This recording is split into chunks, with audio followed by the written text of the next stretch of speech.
베드로전서 1장 13절로 25절 말씀. 주님의 재림을 소망하자. 사랑하는 성도 여러분, 예수님께서는 우리의 죄를 위해 십자가에 죽으셨다가 부활하시고 승천하셨으며 다시 오시겠다는 약속을 주셨습니다. 성경은 예수님께서 공중 재림하실 때 우리가 영광스러운 부활체로 들림받아 주님과 함께하게 될 것이라고 말합니다. 우리는 이 엄청난 사건을 간절히 소망해야 합니다. 우리는 세상의 좋은 것들을 얻기 위해 간절히 소망합니다. 하물며 우리에게 약속된 예수님의 재림이라는 놀라운 사건은 얼마나 더 소망해야 할까요? 예수님의 재림을 소망해야만 우리는 현재의 어려움을 이겨내고 승리할 수 있습니다. 일부 사람들은 재림이 허황된 이야기라 믿지 않지만 성경은 분명히 부활과 들림을 말씀하고 있습니다. 하나님은 상상할 수 없는 방법으로도 그분의 뜻을 이루시는 분이기에 우리는 하나님의 말씀을 그대로 믿고 소망해야 합니다. 세상의 모든 것은 유한하고 거짓될 수 있습니다. 오직 하나님만이 창조하시고 주관하시며 우리는 그분의 뜻이 온전히 이루어질 것을 믿어야 합니다. 우리가 변화된 부활체로 주님을 영광 중에 맞이할 것을 기대하며 이 시대를 살아가야 합니다. 베드로전서 1장 13절 말씀처럼 마음의 허리를 동이고 근신하여 예수 그리스도께서 나타나실 때에 너희에게 가져다 주실 은혜를 온전히 바랄지어다. 이것은 곧 마음을 잘 다스리고 하나님의 뜻에 따라 말씀으로 우리 자신을 단속하며 정신을 차리고 깨어 예수님의 재림을 기다리라는 의미입니다.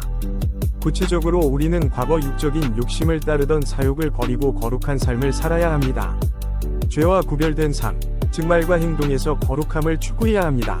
우리는 스스로 거룩할 수 없지만 하나님을 의지하고 기도하며 점차 죄를 벗어버리고 거룩해져 나갈 수 있습니다. 하나님은 외모가 아닌 우리의 중심, 즉 믿음과 신앙을 보시며 각 사람의 행위대로 심판하십니다. 우리는 부족하고 힘들어도 하나님의 뜻대로 살려고 애쓸 때 하나님께서 기뻐하시고 은혜를 베푸십니다. 우리는 항상 하나님을 위해 살고 우리의 행실이 하나님 앞에 부끄럽지 않도록 몸과 마음을 단속해야 합니다. 우리가 구원받은 것은 헛된 행실이나 세상의 어떤 노력 때문이 아니라 흠 없고 점 없는 그리스도의 보배로운 피 때문입니다. 창세 전부터 계획되셨던 예수님께서 우리를 구원하시기 위해 인간의 몸으로 오셔서 고난 당하셨습니다. 우리는 그 희생을 늘 기억하며 그에 보답하는 삶을 살아야 합니다. 우리의 삶의 가장 우선순위가 예수님이 되셔야 합니다. 우리의 믿음과 소망은 세상에 있는 것이 아니라 하나님께 있습니다. 아무리 성공하고 만인의 인정을 받아도 인간은 결국 죽습니다. 오직 죽은 자를 살리시고 만물을 창조하시며 모든 것을 주관하시는 하나님께 우리의 소망이 있음을 잊지 말아야 합니다. 또한 우리는 뜨겁게 서로 사랑해야 합니다. 주님께서 보여주신 사랑처럼 거짓 없이 형제자매를 사랑해야 합니다. 예수님께서 다시 오실 때 우리가 서로 다투고 사랑하지 못하는 모습이라면 얼마나 부끄럽겠습니까? 우리가 거듭난 것은 썩어질 씨가 아닌 썩지 않을 하나님의 말씀으로 된 것입니다.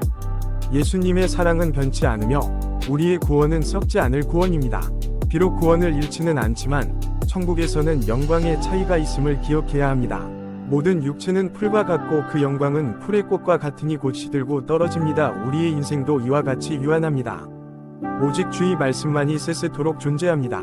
우리는 썩어 없어질 세상의 것을 위해 사는 것이 아니라 영원한 것을 위해 살아야 합니다. 예수님의 재림을 소망하며 마음의 허리를 동이고 근신하여 그리스도께서 나타나실 때 주실 은혜를 온전히 바라고 살아야 합니다. 육적인 것에만 매여 낙심하고 괴로워하지 말고 하나님께서 우리에게 주신 이 엄청난 약속을 온전히 생각해야 합니다. 하나님의 말씀은 반드시 이루어지므로 우리는 재림 예수를 기다리며 세상의 마음을 빼앗기지 않고 믿음으로 나아가야 합니다.